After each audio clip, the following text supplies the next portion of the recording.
Over the years, as our growth has taken over and free space disappeared, not only in Mission Valley, but all over San Diego, our local wildlife tends to get injured or displaced from time to time. Well, lucky for us and our animal friends, there's a place in Mission Valley that's come to the rescue called Project Wildlife.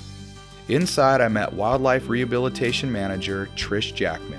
Project Wildlife is a nonprofit organization, and we rehabilitate and treat any native wildlife that is injured, sick, or orphaned.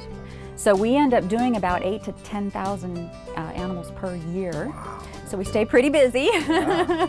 So we are fortunate to have an incredible core of volunteers. We have about 500 people who give their time for wildlife. So we're very lucky to have them, and we're able to do a lot for the wildlife in San Diego.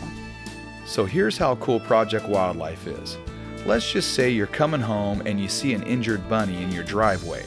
You can scoop them up and bring them here for the best care in town. And that's exactly what Sharon Starr did. What do you have? I have a little rabbit. Oh, hi baby. Where did you find this? Found in a driveway on Mount Helix. So you scooped him up and put him in here? Yes, poor thing. Oh, baby.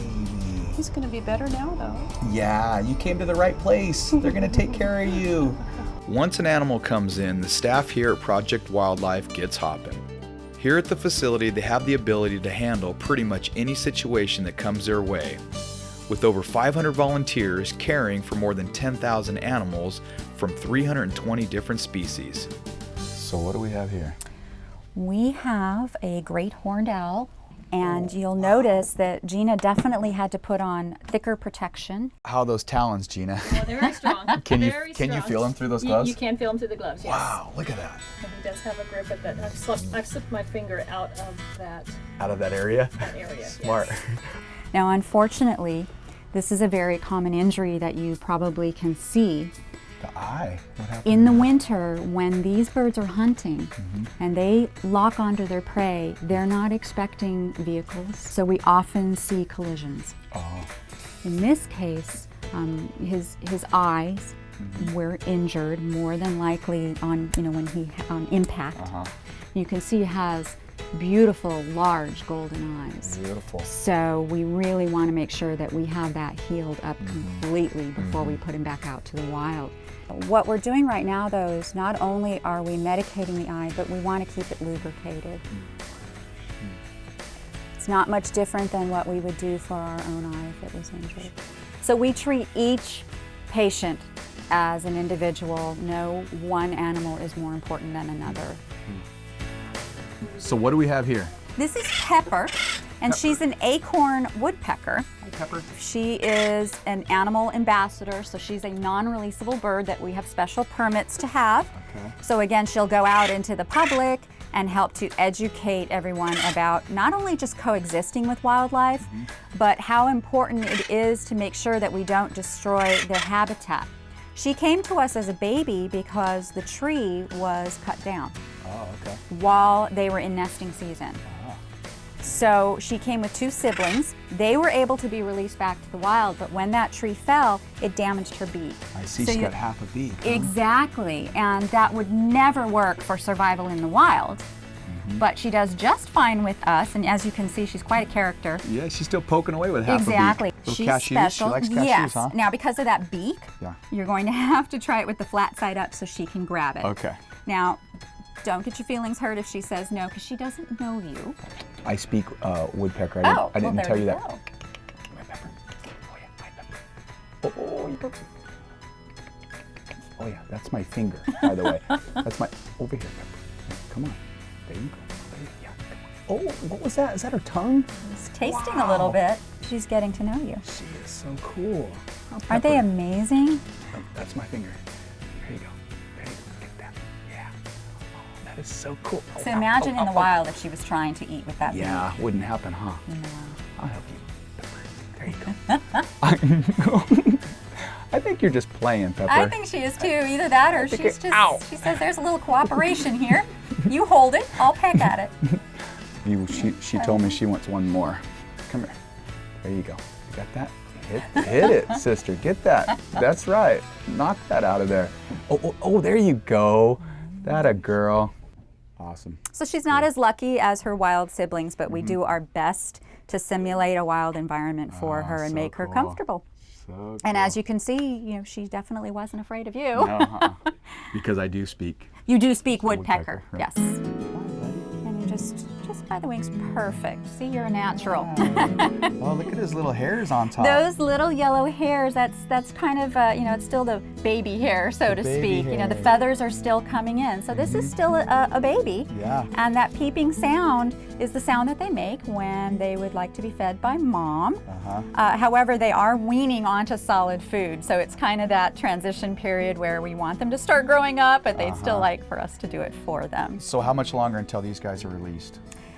Probably within a few weeks, they're going to go to one of our home care volunteers into a flight aviary so that they can learn to build the flight muscles, and we can be sure that they really are completely eating on their own. Okay. So we just get them ready, completely ready to go before we would put them out. So it's still going to be a few weeks. Beautiful. Okay, so my question is, which we've always heard when we're younger, it's like, don't touch the pigeon, he's got lice. Do pigeons have lice? I mean, are pigeons like carriers of things? Well, I mean, a lot of wildlife may carry disease, a zoonotic disease. We can't say, no pigeon's ever going to carry anything that you might find undesirable. Right. But really, it's no different than a dog or a cat that may have fleas, may not have fleas. Okay. But we do look them over for any parasites as well. But right. it's. So he may be getting a bad rap. Pigeons aren't so They do get a bad rap. They're very gentle birds. Our volunteers learn with them because, they really, they're pretty calm. Yeah, he's calm. They make a beautiful sound in the wild, and they're important to the ecosystem as well. Perfect. But we won't turn them away. We don't turn a pigeon away. It's not something where it has to be a beautiful rare songbird. We will help Take the care of pigeons. everybody. Yes. This is a special animal that we have What is in today because she's getting ready to go out and do an education program. My goodness. This is Miss O, and she is an opossum. Miss O. And she's waking up. She says, I think I'm going to get a treat.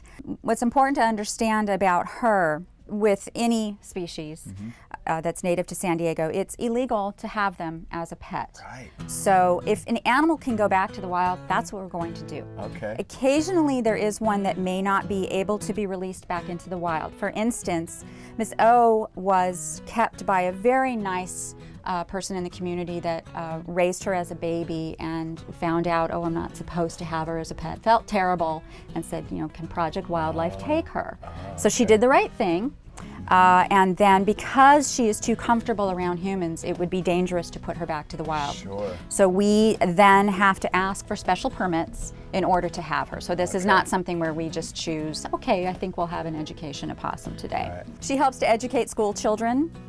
She goes out into the community and basically teaches all of us how to coexist. These animals get a bad rap though because people think they're giant rodents, and they're not. And they're very gentle as long as they're left alone. Sure. See, she's curious. She's Most opossums beautiful. would not do this. No. In fact, the reason that she's awake is because she smells a treat. Oh, okay.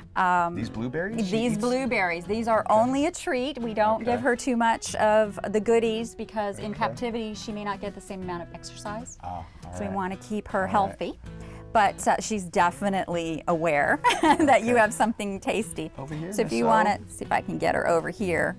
The nose is their best. The nose, look at her. Here she Yes, comes. the eyesight is not great, so you just hold it like Oh, that. they don't and have she'll- great eyesight, huh? No, At night, so do she's they? really, they're nocturnal, but they Oh. rely on mostly on scent. Really? Their sense of smell is what helps them find their food. They are omnivores, so she will. The opossum's a great animal to actually have in your yard. They make great rodent control, Okay. and they're not diggers, and they don't carry some of the diseases that are common that you would hear about with some other species, even in Okay. dogs and cats. Sure. Hi, Miss So O. this Want another is one? this is Oh. her favorite thing, and that because they're nocturnal, this is the middle of the night for her. But she will never pass up a blueberry. Oh, even in the middle of the night. Look Yes. at you. Little midnight snack right there. Can you see tail. So is that like prehensile or no? It is. It's a prehensile tail. Okay. They're not necessarily going to hang by it, but they use it to grip as they climb. Oh, okay. So the things that we see in the cartoons where they're all hanging upside down. No, they don't. They don't do that. But one thing that is interesting about them, the mother can, they are marsupials. Okay. So the babies are in the pouch, and then as they mature, they climb to the back. So she can carry up to 13 babies. On So her you back? won't, yes. Wow. So you won't see them hanging from a tree. Okay. But you may see a very tired mother carrying 13 babies on her back. Talk about a load. Yes, and she's definitely ready for them to mature and go on their way. So what she's doing right now is kind of burrowing in and looking for that nice dark spot, because if she was in the wild, she'd be looking for a good bush to kind of, out. hide in, stay away from cats and Oh, dogs yeah. and other predators. Yeah, there she goes. Okay, Miss O, get some rest. Out back, they have this state-of-the-art van that enables them to provide a range of services from a simple wound repair to x-rays and major surgery, all while being out on the road. Now, let's just say you come across an injured animal in the middle of the night. They've got that covered too. This porch is open 24 hours a day. Okay. So if we're closed, they can bring that animal to safety, because Okay. really what we want is for it to be warm, dark, and quiet. It's a much Okay. safer environment for that animal to rest. You just come and put them right here? Exactly. Oh. So you can bring the animal, put it in one of these crates, Okay. cover it so it's dark and feels safe, and turn on the heating pad, because they are probably chilled just from the stress. Okay. And then we have all the paperwork here for them to fill out, so we know the history of what happened. Any information that we may need, we can still contact that person, and they can also leave a donation with the information if they'd like. I don't think they can make it much easier. So, if you want to help out our local animal friends that occasionally experience the effects of big city life, remember the folks down at Project Wildlife. They're doing an incredible job of animal rehabilitation and education. There's more information at projectwildlife.org.